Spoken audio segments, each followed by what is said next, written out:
ಕಾಶ್ಮೀರ ಪ್ರವಾಸದ ಮೊದಲನೇ ದಿನ ನಾವು ಹೊರಟಿದ್ದು ಸೋನ್ಮರ್ಗ್ ಅನ್ನೋ ಜಾಗದ ಕಡೆಗೆ. ಶ್ರೀನಗರದಿಂದ ಸೋನ್ಮರ್ಗ್ ಸುಮಾರು 80 ಕಿಲೋಮೀಟರ್ ದೂರ ಇದೆ. ಇಲ್ಲಿಗೆ ತಲುಪೋದಕ್ಕೆ ನಾವು ಕಾರಲ್ಲಿ ಹೋಗ್ಬೋದು. ಸುಮಾರು 2 ರಿಂದ 3 ಗಂಟೆ ಅವಧಿ ಬೇಕಾಗುತ್ತೆ. ದಾರಿಯುದ್ದಕ್ಕೂ ಒಳ್ಳೊಳ್ಳೆ ಬೆಟ್ಟಗಳು, ಹಳ್ಳಿಗಳು, ಹಿಮಚ್ಛಾದಿತ ಪರ್ವತಗಳು, ಜರಿಗಳು, ನೀಲಿ ನೀರಿನ ತೊರೆಗಳು ಸಿಗುತ್ತೆ. ಎಷ್ಟು ಚಳಿ ಅಂದರೆ ಹರಿತಾ ಇರೋ ನೀರು ಕೂಡ ಮಂಜುಗಡ್ಡೆ ಆಗಿರುತ್ತೆ. ಈ ರಸ್ತೆಗಳಲ್ಲಿ ಚಳಿಗಾಲದಲ್ಲಿ ಸಂಪೂರ್ಣ ಹಿಮ ಬಿದ್ದಿರುತ್ತಂತೆ. ಅದನ್ನು ಯಂತ್ರಗಳ ಸಹಾಯದಿಂದ ಕ್ಲೀನ್ ಮಾಡ್ತಾರೆ.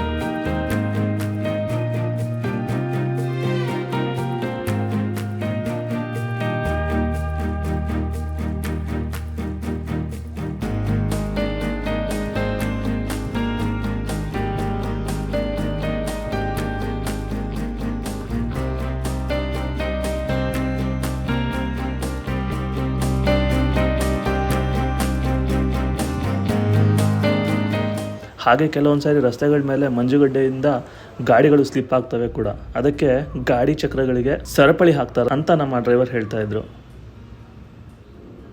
ಚಳಿಗಾಲದಲ್ಲಿ ಸೋನ್ಮರ್ಗ್ ಕ್ಯಾಂಪಿಂಗ್ ಮಾಡೋದಕ್ಕೆ ಒಂದು ಒಳ್ಳೆ ಜಾಗ. ಅದೊಂದು ಸಾಹಸಮಯ ಚಟುವಟಿಕೆ ಕೂಡ.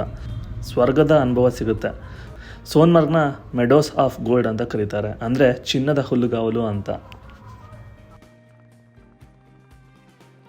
ಸೋನ್ಮರ್ಗ್ ಅನ್ನೋ ಒಂದು ಜಾಗ ಇದೆ. ಈ ಜಾಗಕ್ಕೆ ಬಂದರೆ ಸುತ್ತಮುತ್ತ ನಮಗೆ ಬೆಟ್ಟಗಳು ಕಾಣಿಸುತ್ತೆ. ಈ ಥರ ಎಲ್ಲನೂ ಹಿಮಚ್ಛಾದಿತ ಬೆಟ್ಟ. ಈ ಬೆಟ್ಟ ಹತ್ತಬೇಕು ಅಂದರೆ ನಡ್ಕೊಂಡು ಹತ್ತಬೇಕು, ಇಲ್ಲ ಅಂದರೆ ಕುದುರೆಗಳನ್ನ ತೊಗೊಂಡು ಹತ್ತಬೇಕಾಗುತ್ತೆ.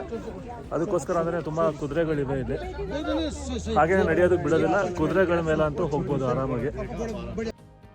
ಹಿಮಚ್ಛಾದಿತ ಬೆಟ್ಟ ಇದು. यहाँ से ऊपर कितना दूर जाना है? यहाँ से सर आपको जाना है 4 किलोमीटर जाना है, 4 आना. 4 जाना 4 जाना. ಗೋಡೆ ऊपर है ग्लेशियर. ಈ ಬೆಟ್ಟನ 4 ಕಿಲೋಮೀಟರ್ ಮೇಲೆ ಹೋಗಬೇಕಾಗುತ್ತಂತೆ.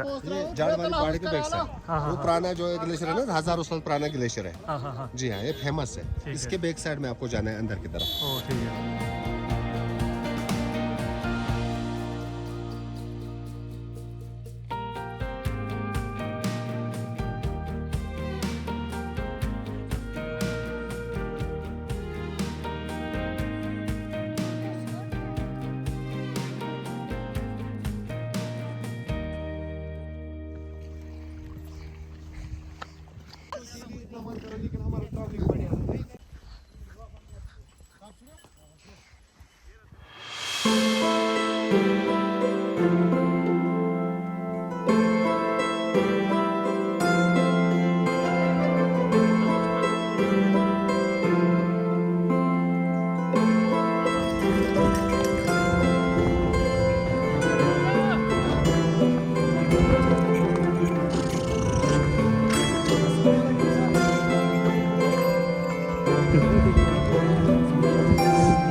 ಯಾವುದೋ ಒಂದು ವಾರ್ ಫೀಲ್ಡಿಗೆ ಬಂದಂಗೆ ಅನ್ನಿಸ್ತಾ ಇದೆ. ಎಲ್ಲ ಕಡೆ ಕುದುರೆಗಳು, ಅಲ್ಲೇ ಡೇರೆಗಳ ಥರ ಜನರು.